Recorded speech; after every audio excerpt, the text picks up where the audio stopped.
how you rewire yourself to be magnetic to all that's possible. I just know that this podcast is going to become essential because what we're talking about is really how to quantum leap yourself to a life where you're consistently in overflow, not despite what's going on in the world, but literally as a result of what's going on in the world, that you flourish through these times of great change. That's what we're here for. So today we're going to talk about how to shift your paradigm and understand existence so deeply that your relationship to abundance in all of its forms is able to reach a new level such that the way that life relates to you, the way that the universe relates to you, the way that others relate to you is from a place where you literally are magnetic to all that you desire. Welcome to the Thriving Life Podcast. I'm Jennifer Huff. I'm on a mission to empower you with the knowledge, experiences, and tools to turn your dreams into reality. If you're ready for permanent shifts in your ability to stay unstuck, make glass ceilings your new floors, and want practical tools rooted in applied physics and neuroplasticity to live a life of fulfillment, this podcast is for you. Let's get thriving forward. You already are magnetic to all that you desire. You're probably just a little in your way. So we're going to talk about how to actually I'm not really interested in helping you get out of your own way because that's about analyzing what's wrong. More interested today in actually making a paradigm shift. You up for that? You ready? Groovy? Yeah? Okay, so here we go. So we're talking about how you can rewire for abundance. It's not necessarily just financial abundance, but you might be asking yourself these questions. Why do I feel there's so much more available, but I'm not able to plug into it? Like this sense of urgency inside that there's more available in all areas, in love, in finances, in the dream that's dreaming you, your purpose. What's one area where you feel like it's the most pervasive area, right? Where things just aren't, you're not magnetic. Maybe you've never been magnetic to what you desire. Do you ever wonder what that's all about? And last but not least is, have you ever asked yourself this question? I've experienced unexpected magical flow before where it just happened. Maybe it was for a week or a month, or maybe it was for a few years, but then it just went away. Don't you wonder what actually happened? What was going on then that's not going on now? And what is that thing where you're just in flow and you stay in flow and it's crazy? Where do blockages come from and why don't people shift? The answer comes from the way that most people approach the shifts. What they do is they try to excavate beliefs that aren't working. And I say this with total love, especially if you're a coach who works on beliefs. It's a great step on the journey. But if you're here listening to the podcast, you're probably someone who's seeking kind of those quantum leapy type results rather than spending the rest of your life excavating beliefs. Of course, understanding that by putting your attention on the beliefs about scarcity or about being blocked, you're literally activating the blockages and the scarcity. So how do you open yourself up to, how do you actually shift your beingness simply to understand and relate to life like it's all coming to you? What I'd love you to do right now is think of a time where everything came to you. It might have been 5 minutes and it might have been a year. But think of a time. Put it in the comments. I want to see. When was a time where everything just came to you? And on what subject was it? Could have been love, could have been finding an apartment, could have been about money, it could have been getting an amazing job. Just look at it and think about your state of mind before you got that. Were you grumbly and having a bad time? Or were you already in a different state of mind? So, what I want to share about this is excavating how come you're stuck is not actually a very productive way. Analyzing the ways that you think you're stuck is actually a highly unproductive way, according to the laws of physics, to actually move on. It's a long-standing one. Freud and Jung and all those guys were looking for deep-rooted reasons as to how come we're stuck. We've been stuck in a paradigm called excavation and analysis. I don't know if you're exhausted about that, but there is another way based on the laws of physics. And so here's something you need to know, that literally the instant that you have a problem or you feel stuck is the instant that the smallest particles of us, actually the smallest waveforms, quarks, they're not even particles, they're aspects of existence. Instantaneously, when you have a problem, there's an asking. You have an asking for something different, even if you don't verbalize it. Actually has consciousness, has the smallest aspects of existence respond and rearrange themselves. Now, you may have heard that before. You may not have heard that before. But what I want you to know is this: you don't have to consciously ask. The asking and the answer occurs in an instant. It's not even an instant because it's not even measured in time. The instant you have the problem, you're now entangled with the answer. And consciousness makes available to you the answer. But as long as you're analyzing the problem, consciousness, life, physics, the smallest aspects of us, think that you're interested because that's where you're putting your attention, given that you have free will and you're choosing to put your attention on your brokenness and what needs fixing. Consciousness thinks you want more of that. It doesn't judge, it just thinks that you do. So I want to talk about this a little bit so that you really understand the foundations of certainly the work at the Wide Awakening. By the way, if you haven't read our book, read the book that I wrote called Unstuck, The Physics of Getting Out of Your Own Way, may I highly suggest that right now, because it really pertains to what we're talking about. It's one of the reasons why people don't get in flow, because we've been entrained to believe that you have to analyze how come you're not. I want to share a couple of studies. One of them is about how our atoms are situated, formed, and what the constituent parts are. Now, I think we'd all agree here in 3D that everything is made of atoms, right? Even our bodies are made of atoms. Even the air is made of atoms. That's a gas. There are molecules that make up atoms, and not to be confused with my husband, Adam. But there are molecules that make up that there are atoms that make up molecules, and those atoms are made of protons, neutrons, and electrons. Now, I just want to talk about the fact that about protons and electrons just for a moment. Imagine that protons are made up of little things called quarks. They aren't they aren't fundamental particles because they're made up of something else more quantum physical.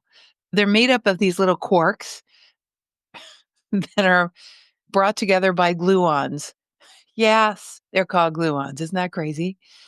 But what I want you to know about quarks and gluons is that they're non-local. They disappear and come back.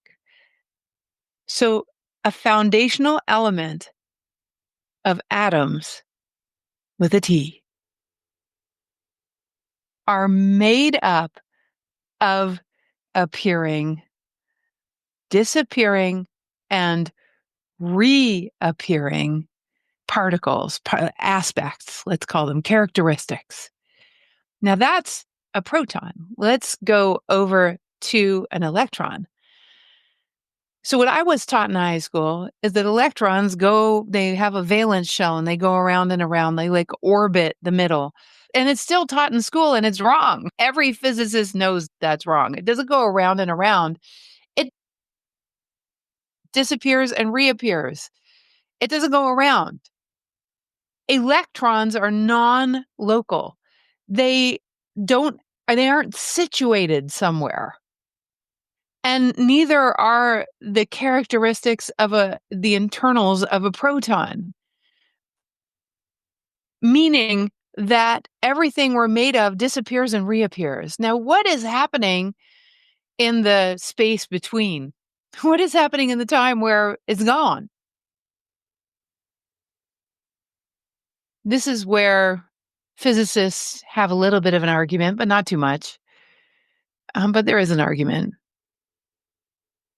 Here's what I see in the hologram of physics is that we have the opportunity, because our atoms are made of particulate or characteristics that are governed by our intention and by our awareness and by our consciousness. And quite literally, in every millisecond, you have an opportunity to rearrange where the most foundational parts of us show up. You can change your mind, change your focus, and change where the actual reality of our atomic three-dimensional world shows up.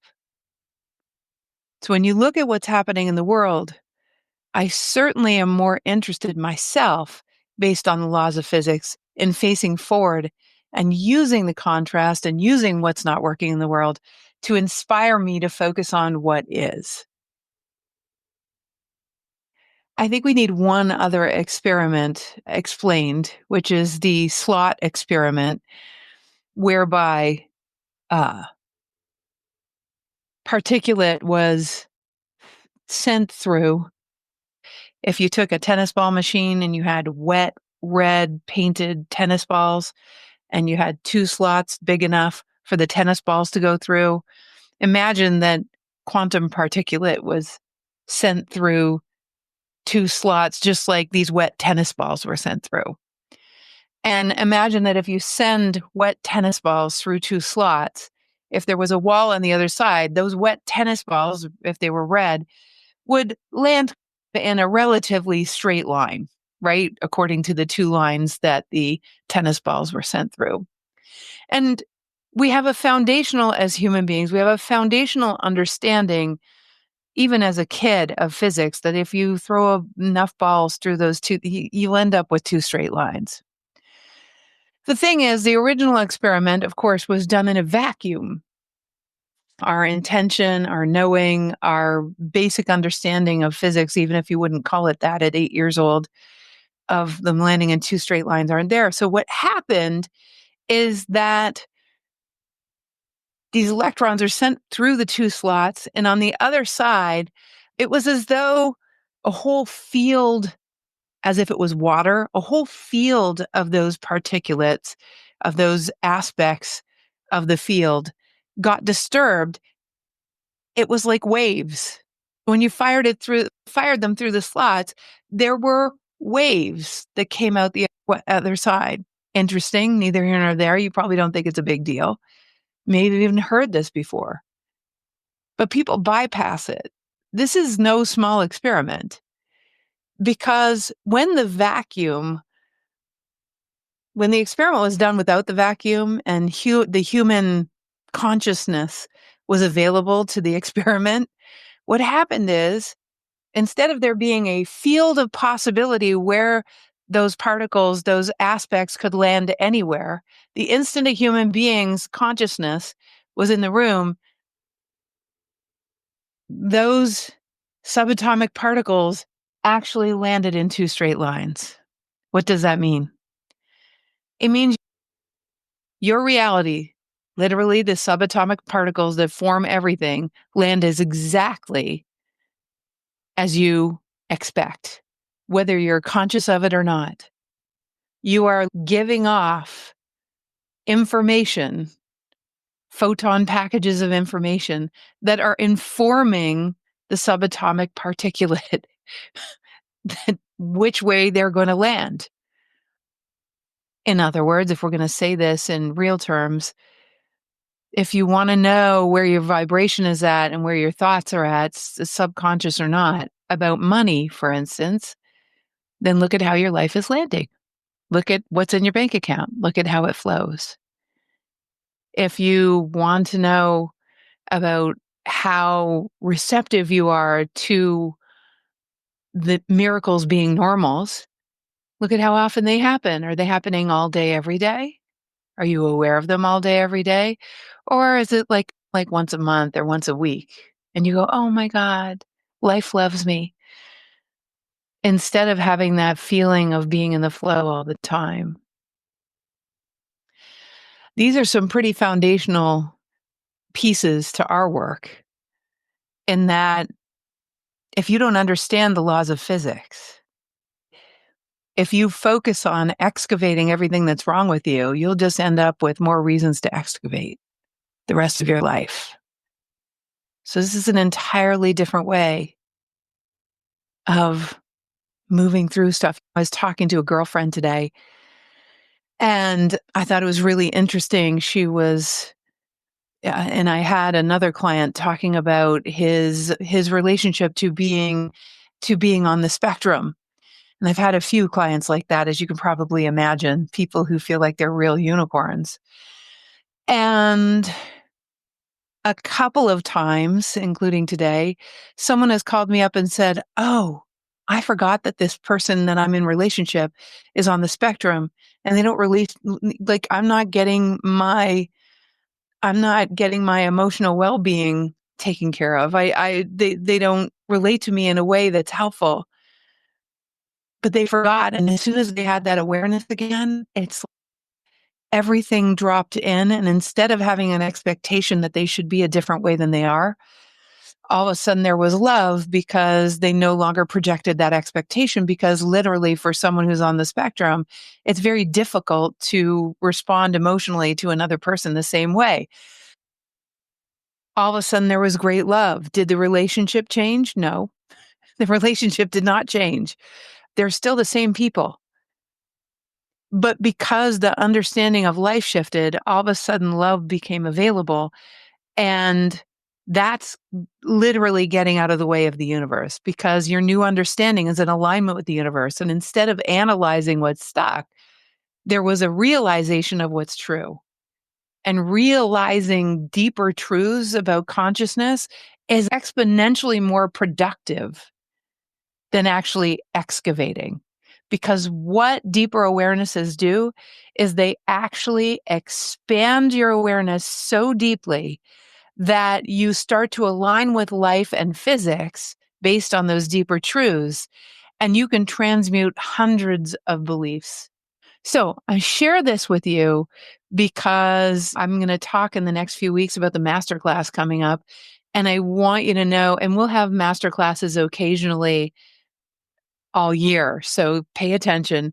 But the one coming up is all about what we're talking about right now. So let's go back to the topic of the day. Topic of the day is about why we feel blocked. Why we feel blocked is because we keep focusing on blockages. The second question a lot of people ask are, what's one area where it's like, where do you know you feel stuck? What area of your life? I'm going to give you a little clue. Instead of facing your mind towards what's in my way, face your mind towards what is a deeper truth about life and my relationship to this area of my life. What's a deeper truth that I would allow to drop in right now? What's a deeper truth that's available to me based on the conversation we've just had about protons and electrons and slot experiments? What's a deeper truth? Maybe you've had love before. if you had led before, it's in you to be magnetic to that, even if it's not happening right now. So instead of excavating, we start to activate deeper truths. Let me give you some more deeper truths. Saying if it's about money, it would be like this. There are people out there that are having a better abundant flow than I am. And I am no smarter or less intelligent than them. So it is possible. If they have that, then I can have that. And I know that there are people in the 9 billion people alive on the planet who have built this bridge. And if people have built that metaphysical bridge of understanding to their next level, then it's also available to me. That would be an evolution. That would be dropping into a deeper consciousness about, but you have to be committed to thinking that way. Consistently training your brain in the direction of deeper truths instead of excavations is going to get you to a place where everything starts to become abundant. Just opening the doorway. I think we talked about last time that one of the most important things we can do is understand how we evolve. And how we evolve is first we open the doorway to a new possibility. And that'll happen a lot in these podcasts. The second step is you have to have the experience of those new doorways, of those new possibilities fairly quickly after you make them. That's why we hold workshops, right? In order for you to experience it. And the third thing is you want to get to a place where you've experienced it so much and collected evidence. That level of flow is available to you so much that it becomes your new normal, sort of like riding a bike. And so, one of the things that I love to recommend to people is keeping an evidence journal. We can thank Natalie Ledwell of Mind Movies for that. An evidence journal, collecting evidence at the end of every day, unimagined results. So you start to see how you getting out of the way and of consciousness and aligning with it more. You start to develop the evidence. And then the first thing in the morning, what you do when you wake up is actually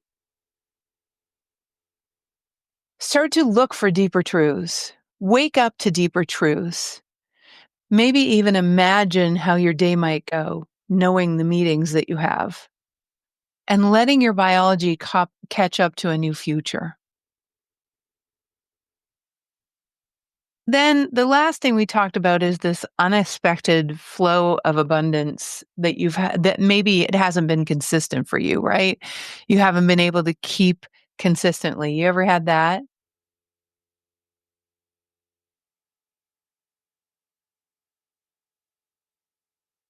The consistency, I was talking to someone yesterday who every once in a while she would see almost like the matrix, the aspects of consciousness, which I totally relate to. And that happens to me a lot.